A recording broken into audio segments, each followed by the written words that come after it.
चरागां तय था हर एक घर के लिए, कहाँ चराग मयस्सर नहीं शहर के लिए। दुष्यंत कुमार का ये शेर मौजूदा हालात की गवाही दे रहा है।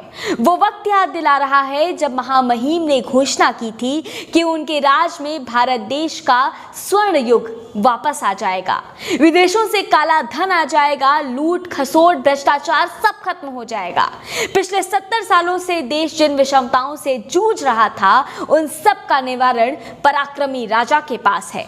जनता भी प्रफुल्लित थी कि गद्दी पर वो इंसान बैठा है, वो राजा बैठा है जिसके राज में विकास ही विकास होगा। लेकिन इस विकास की भी एक शर्त थी। शर्त ये थी कि कोई भी राजा या उसके काम पर सवाल नहीं उठाएगा, कोई भी राजा की योजनाओं पर प्रश्न चिन्ह नहीं जड़ेगा। यदि उठाया तो उसे दंडित भी होना पड़ेगा। बाकी प्रजा ने चुपचाप ये बात मान ली, लेकिन उस राज्य में कुछ दुष्ट प्रवृत्ति के लोग भी थे जिन्होंने सवाल करना बंद नहीं किया। परिणाम स्वरूप उन लोगों को देशद्रोही करार दिया गया और जेलों में बंद कर दिया गया। लेकिन राजा के शान में किसी भी तरह की गुस्ताखी बर्दाश्त नहीं की गई और ना ही की जाएगी। नमस्कार, मैं आपके साथ प्राची। देश की इस महामारी के दौर में और देश में इस महामारी से होने वाली मौतों का आखिर जिम्मेदार आप किसको समझते हैं? जिन लोगों को ऑक्सीजन न मिलने के कारण जिन लोगों की मौत हो रही है, उन मौतों का जिम्मेदार आप किसे समझते हैं? आखिर किसकी जिम्मेदारी बनती है, किसकी जवाबदेही बनती है? क्या ये सरकार से प्रश्न नहीं पूछा जाना चाहिए कि महामारी के आए 1 साल बाद भी ये इंतजाम क्यों नहीं किए गए? आखिर क्या ये सरकार नहीं जानती थी कि कोरोना जैसी बीमारी में ऑक्सीजन लेवल कम होता है? जब सरकार ये जानती थी तो क्या उसे ऑक्सीजन सिलेंडर्स का इंतजाम नहीं करके रखना चाहिए था? दरअसल मुझे आज ये सवाल पूछना बेहद ज़रूरी लगा, क्योंकि आज जब मैं अखबार पढ़ रही थी तो उस अखबार में मुझे एक एडिटोरियल मिला, एक लेख मिला एडिटोरियल पेज पर। वो लेख मैं पहले आपको एक बार सुना देना चाहती हूँ। उसका एक पैराग्राफ मैं आपको पहले सुना देती हूँ, उसके बाद आप बताइएगा कि मैं और मेरे ये सवाल कितने वाजिब हैं।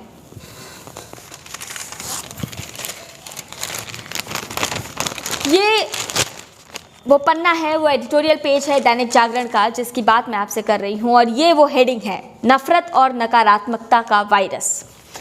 ये एक लेख है जो कि दैनिक जागरण के ही एसोसिएट एडिटर हैं जिन्होंने लिखा है, और मैंने ये पूरा लेख पढ़ लिया है। हालांकि ये बहुत बड़ा है इसलिए मैं आपको पूरा पढ़ के नहीं बता सकती, लेकिन इसके कुछ पैराग्राफ्स मैं आपको पढ़ के सुना देती हूँ।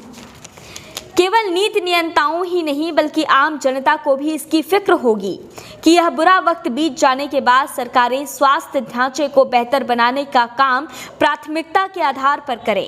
इसी के साथ यह भी चिंता करनी होगी कि कोरोना संक्रमण के साथ नफरत और नकारात्मकता का जो वायरस फैल रहा है उसे कैसे रोका जाए। फिलहाल यह वायरस भी बेलगाम है। मीडिया और राजनीति पर इसका कुछ ज़्यादा ही असर है। कुछ दलों के आरोप प्रत्यारोप से यह लगता ही नहीं कि देश गहन संकट से दो चार है।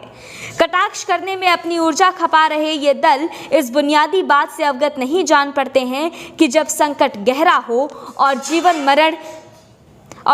मरण का प्रश्न खड़ा हो गया हो तो आपसी मतभेद भुलाकर मिलकर लड़ने की कोशिश की जाती है।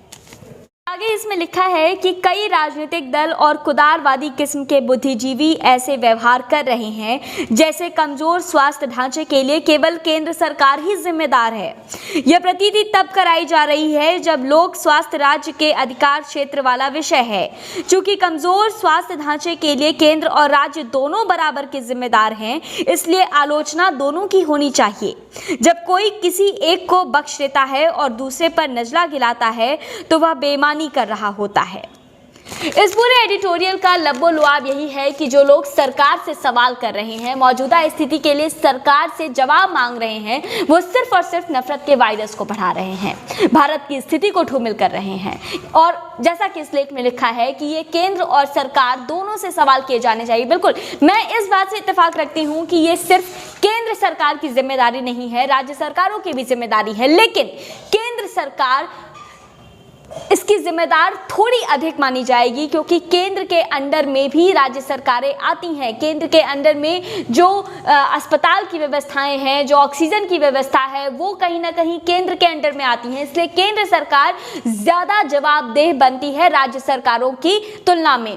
ज़रा आप उन लोगों की जगह खुद को रखकर सोचिए जिन लोगों के अपनों की मौत हो जा रही है ऑक्सीजन के बिना तड़प तड़प कर लोग मर रहे हैं। जरा उन परिवारों की स्थिति के बारे में सोचिए जिन परिवारों के किसी सदस्य का इलाज अस्पतालों में बेड न मिलने के कारण नहीं हो पा रहा है।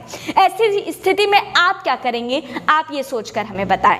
ऐसी स्थिति में हम सिर्फ सरकार को ही नहीं कोसेंगे, दरअसल हम भगवान को भी कोसेंगे, क्योंकि स्थिति ये है कि आज इलाज के बिना लाखों लोगों की जान जा रही है।